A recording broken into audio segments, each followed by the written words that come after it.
What's up, people? Welcome back to another episode of The Mind Behind the Curtain. I got a good guest and a good friend of mine, Andy Cañete, today. Thank you. I am a good guest. And a good guest. Yeah. That's right. Good guest. Not a great guest. He gets an A. It's good. It's more like a B. B plus? B, just a B. Just a B? You were always a B average kind of student? I wish. I would celebrate if I was a B. No, were you more of like a C and a few D's here and there? I actually was like minimal, whatever got me through the course kind of guy. Right. The only time I ever did well in school is when I had a girlfriend that got straight A's. Okay. And as a man who's competitive, I studied just so I could beat her. And she's actually probably the reason I got into like a good university. Oh, okay. Because I could give a crap. Yeah. So she motivated you to become a better student? She didn't. She actually was fine with me getting C's and D's, but I was the one that took offense. Right. Because you were like, no, she can't do better than me. As a competitive guy, I was like, I gotta beat this girl, and I never beat her except for one time. Oh. Check this out. Yeah. This is the best. Okay, so. I'm living in Chile, and in Chile they have the grade system is 1 to 7. Do you know that? Do they have this in Mexico? Yeah, they have it from 1 to 6. No, it's 1 to 7. 1 to 7 in Chile? Yeah, in Chile. Okay. And to pass, you need a 4.5. Yeah. Okay. And anyway, her average was 6.8. Like that's so in all the this girl was like a freaking. Yeah. And my average is like 5.4, like if that. Oh, you mean in the sense of points, not like grade 1, grade 2, grade 3, grade 2, grade 7. Oh. You have to have an average of points of to pass. Yeah. The grade system, you have an ABCD system. Yeah. In Chile, it's 1 to 7. 1 to 7. Gotcha. Okay. There's nothing less than a 1, nothing more than a 7. Gotcha. Yeah. So she was pretty close to being brilliant. Yeah. Well, she was actually brilliant, which was shocking to me when she was interested in me. That's a whole other story. That was the 2 points that she was shy of. Yeah, she I could not. A genius. Yes, she had like a 6.8, and I was like a 5.3, 5.4. So, anyways, physics. Mm-hmm. I got a 6.6, and she got a 5.8. Whoa! Which for her, was horrific. Right. Like that. Like anything. Like less than a 6 is like kill yourself for her. Right. Right. And I remember I beat her first time ever. And I had to console her because she felt like her getting a 5.8, like almost tears were coming through her. Right? Wow. So but in my head, I was like, I won. But yeah, it was my buddy. It's funny because my best buddy knew how like I wanted to beat her one time. That was my goal. Yeah. And I finally did, and I had to console her, so I couldn't even celebrate. Right. But the second she like left the room, he came over and like hugged me. He's like, "Oh, you won!" And I was like, "I know, I finally won." She was fine. It didn't really affect her average at all. So you guys continue your relationship? A few more months after that. And then we ended it in university. Oh wow! Well, we went to different universities, and So you finished your high school and all that in Chile, and then you did a year or something. I did 4 years in Chile. You did 4 years in university in Chile, and I didn't graduate. You didn't graduate. No. What were you studying? Industrial engineering. Oh wow! Yeah. Right so I'm not as dumb. As I look. Well, the thing is that in Chile they got this thing called it's kind of like in the States they got the SATs. Okay. Yeah. And I was lucky enough to do really well in that because if it was just the average, I wouldn't have got into a good university. But I killed the SATs. Right. Right on. And did that help you with schooling here? Like when you moved to Canada? I never went to school in Canada. You never went to. When I moved back, I was like 23. Did you okay, so I went to my elementary school. Yeah. Okay, so just so you guys know. Yeah, so what okay, so from the age of 0 to 13, I lived in Canada. Right, okay. I actually was born in Chile, but I came here at 2 months old. Okay. And at that age, we moved to Chile, and I lived in Chile between 13 and 23. Oh, okay. Wow, man. Yeah. I always thought that you lived your whole life in Chile until you were like in your 20s. Well, you saw the porn in Pinochet. What are you talking about? Yeah. Well, that's the thing. That's why I thought, because you were always in Chile. But then when you came here, I thought your story about porn in Pinochet was when you came here. No. Right? Right. Yeah. No, I lived as a kid in Saskatoon. Oh damn, man! Saskatoon of all places. Yeah, it's funny because like I was having this conversation the other day, and because racism is a big topic nowadays. Yeah, of course. Yeah. And people asked me if I was, if I suffered from it as a child, and I was like, yes, but not from the way you think. Because when I was living in Saskatoon, there was like no Latin people in Saskatoon. Yeah, Nobody. Nothing. This was what, 80s, mid 80s? Yeah, 80 to 87. Right. Yeah. So like nothing, especially my school, because my school was like rich school, and so I was like the one kid in the whole school. So like I don't even think they had a notion of what a Latino was. Yeah. Like they knew I was from there, but they hadn't heard any stereotypes or anything, and I was literally the only one. Right. So I didn't really. No racism whatsoever about me being Latino, but I had many people say stuff about me because they thought I was Indian. Oh, wow. Native. Yeah, native. Yeah. Was your hair different? No. Were you darker? I was, they saw a dark-skinned guy, and they were just dark like, skin and not at my school, but when we played like soccer. Because you don't have the native features. No, not at all. If you have any kind of education, you could probably tell right away that not. But these guys, these racists, a lot of times they don't have the education. So we played soccer across Saskatoon, and every once in a while you get these guys talking crap about me, and I was just like, there's one thing right now that a lot of people are using when it comes to racism. Like when people are getting called out for their color of their skin or because they just look different, these people are telling them, "Oh, go back to your." They're still using the same old phrase, "Go back home, go where you come from," and all that stuff. But what I've been hearing lately, especially from a young crowd of ethnic people, they're saying, "Well, you go back home, you colonizer," right? Like they keep calling them colonizers. And the thing is, back in my day, when I've realized that I could have fun with this racism thing, right? I was like, you know what? Why am I fighting it? Why? Because I did experience some racism when I came here, and I was like, why do I have to resort to fighting? Why do I have to resort to violence? I'm gonna resort to like just giving them some knowledge and some fun, right? Yeah. So I was like, where was I? I think I was like in Mission, going to a party. And we pulled over to a gas station to put gas in the car, and this like trailer trash white looking dude, with a mullet comes out, and he sees me and he stops, right? And I was with like a couple of my brown buddies and some Asian guys, so we're all ethnic people. Okay, by brown you mean like East Indian, right? So East Indian guys. Sorry, I don't mean to put anybody down, but that's what they say, right? Brown people, East Indian, whatever, blah blah. Anyway, so we were there. And he sees us, right?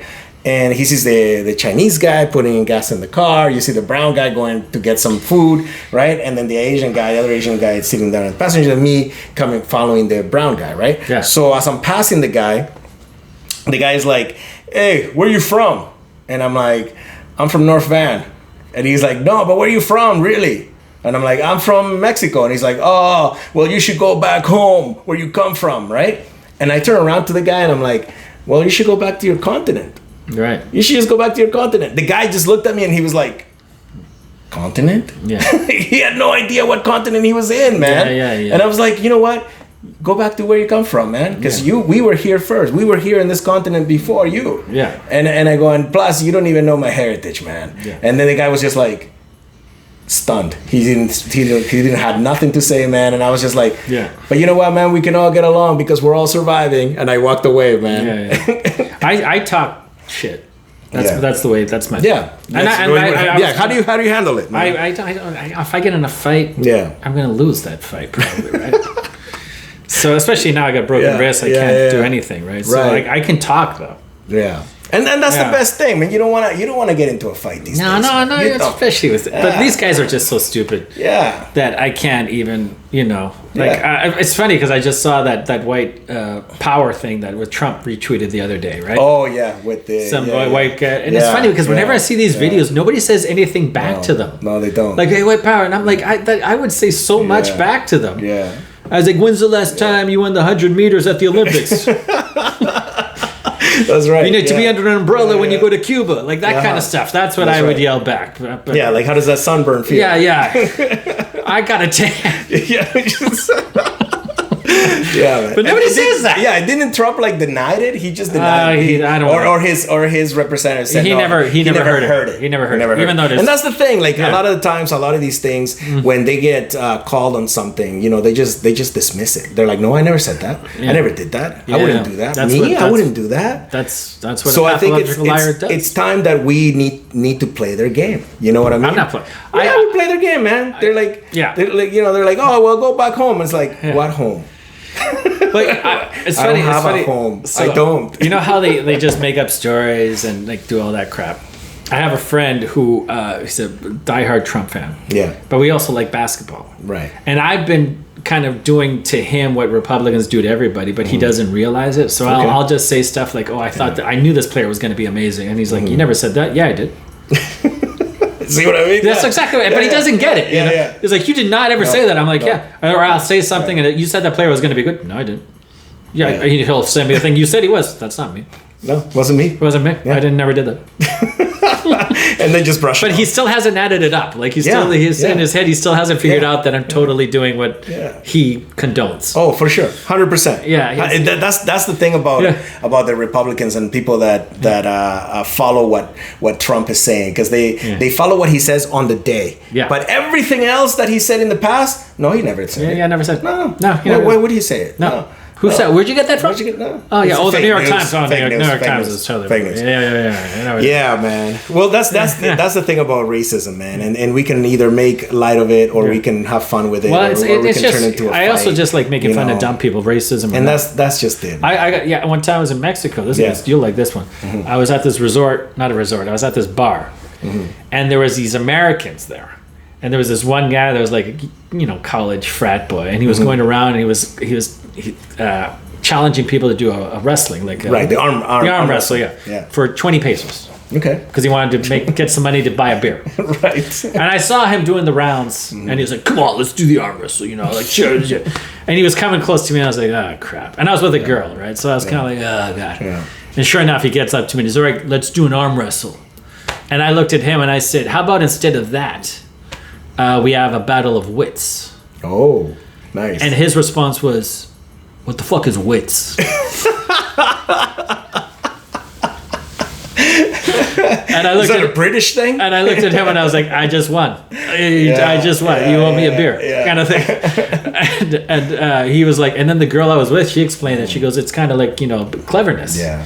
And he looked at me like, "Oh," and he looked like he wanted to like fight me, but I was like surrounded by all these people, and he was kind of like, whatever, and just like walked away, kind of thing. And the girl looked at me and she goes, "What the fuck is wits?" Oh, she didn't know either.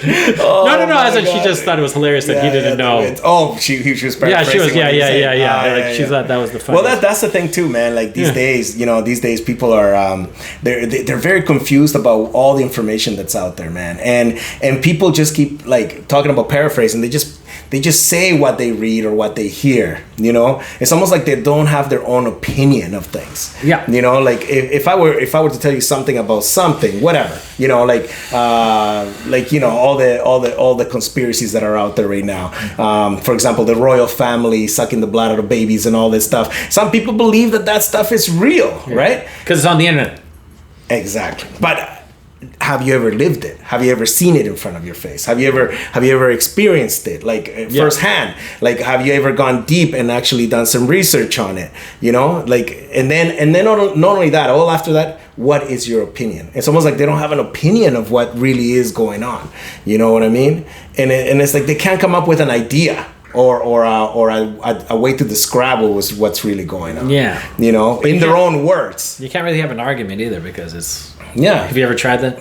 It's difficult. No, it's difficult. Because it's almost like you're talking to somebody that is part of a collective. Like if I could show them all the stuff and they're just like fake news, I'm like, well then we can't have this. Oh yeah. I'm trying to bank that you have a little bit of intelligence, and I'm totally wrong. Yeah, that's true. And that's the thing too. So this is a good example of that because of all the things that have been happening. Yeah. Like in the beginning of all this pandemic, man. Like between beginning of April all the way into the end of May, people were just bombarded with information. Yeah. Like one common thing that I kept reading on Facebook, I don't know how it affected you, but I kept reading all these people saying, whoa, I'm overloaded with stuff. It's too much stuff. Yeah. Like way too much stuff. Like all this information just came pouring out of like the deepest corners of the internet. Yeah. And it was filling up the minds of people. You know what I mean? Yeah. And at the end of the day, like the goal of us getting through this is that we all come together and that we all help each other out. You yes, know what I mean? But yeah, that's the thing, is that it's not about left or right or Republican, Democrat. It's about right and wrong. Yeah, it's that simple. It is that simple. You know, it's not. That's, and people kind of like try to make it, and I'm like, it's really just about being right or wrong. Yeah, like don't blow little things out of proportion, or even the big things out of proportion. Yeah. Because at the end of the day, we gotta do what's right. And what's right is we gotta coexist with each other. We gotta live together. Yeah. We gotta get along. Like all these people that are talking about like, oh yeah, well, like I saw aliens because I saw it on a video that somebody filmed in Saskatoon where you were raised. I filmed it. You filmed it. I'm the one that filmed it. That's a true story. There are lots of aliens. Is there a lot of sightings? Let's get into that. Is there a lot of sightings in Saskatoon? No, not at all. Not at because you know what, I've had my share, man. You've seen aliens. We have a segment. We have an episode where we're talking about aliens, and I have seen the cylinder shapes. I don't know whether it was like a reflection or something or whatever, but coming off the second Narrows, I literally saw a cylinder floating in the middle of the sky, man. Narrows. It was a freaking cylinder, man. Okay, and obviously I didn't want to take my phone out to film it, but you can't do that. But if I do have an opportunity to do it one day, man, I would love to catch something. You know, I'm not gonna say I don't know that. To be like that arrogant, to be like, oh, like extraterrestrials don't exist, or there's no life on another planet, or whatever. But I haven't seen anything in my life. Yeah. and because you haven't seen anything, do you believe that? Well, I'm not. Like I said, I don't know. I don't know. Like you can get all trippy.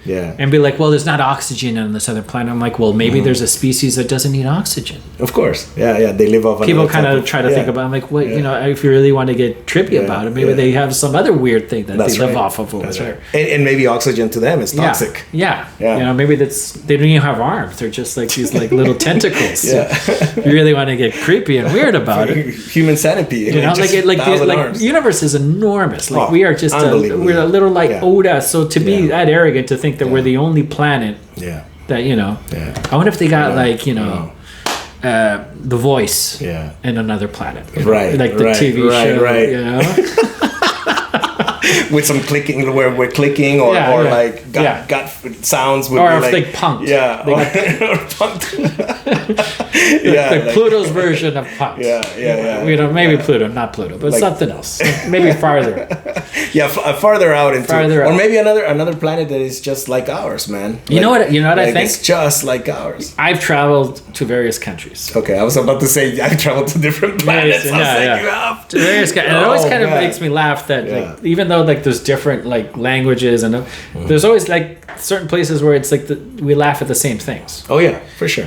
Yeah. So I think it's funny because what if in other planets like it's like going to other countries, it's just like it's different, but we still laugh at the same. If maybe you know what I mean? Yeah, like what your mom says. Or like, you know, it's like, hey, like for example, I was in Vietnam. And I got my hair cut. Right. And I didn't speak Vietnamese, so I showed a picture of George Clooney. I wanted his haircut. I want this haircut. I want this haircut. And this guy looked at George Clooney and burst into laughter. And I don't speak Vietnamese, but he was laughing in my face because he thought I was saying I want to be like George Clooney. Right. And I'm not as handsome as George Clooney. And he passed the phone around the barbershop. And they were all pointing at me and laughing like this guy thinks he's George Clooney. I'm like, I'm not. I don't. But it kind of made me laugh because, like, they even in Vietnam, I got the joke. Right. And I can see what they were laughing at. Yeah. Like, look at this guy. This guy honestly thinks all he needs is his haircut. Well, you do kind of have that resemblance, man. Oh, like, thank you. But Stephen Carell, you know, sure. You know, if they had a baby, then but like in Vietnam, they thought I looked nothing like George Clooney. I just wanted his haircut. That's all. And did you get your haircut at the end of the day? Yes, I did. I did. Good. Something good came out of it. Yeah, and I think they overcharged me. Of course, they overcharged. Yeah. Because I think they charged me like $9, which is cheap. Yeah. But I bet you it's like $2 for $1.50. Yeah. Vietnam's ridiculously cheap. I know, man. It's crazy. And that's the thing about going to other countries. That's one thing that you experience, something different than being here. And going back to the racism and all that, I think those people that always are telling other people to go back home to their countries, they should explore. They should get out of this bubble. They should go and experience the world. You know what I mean? Because there's more to see, man. It's a systemic thing. It's like their parents were racist and they brought them up to be racist. And that's the thing. And not only one thing that I noticed too, man. And we're gonna close this off fast. I think there's like this thing that I called almost like conquistador syndrome. You know what I mean? What I've seen is a bunch of young people, especially people from like, Canada, United States, parts of Europe, that travel to all these remote areas to live with like the indigenous people and to have the indigenous experience, and they purposely go to these like little villages, and you see it all the time, like all these people exploring and they're like, oh, look at how these people live. Oh, so humble. And they bring their like portable stoves and they're like, we're going to give this portable stove for them. Right. But they don't even use gas. Right. They use like wood and stuff, right? And then those people go back like a year later to see how the family is, and they've turned that portable stove into like a freaking grill, that runs on coal. Right. You know what I mean? So they don't really need that, man. But then it makes those people that go visit. They feel better about themselves. Like they've encountered a less civilized humans or less civilized humans, or less civilized society. You're welcome. Yeah. For my help. And that concludes our first podcast with Andy Cañete. Part one. Yes. We got more to say. All right. We're out, man. Okay.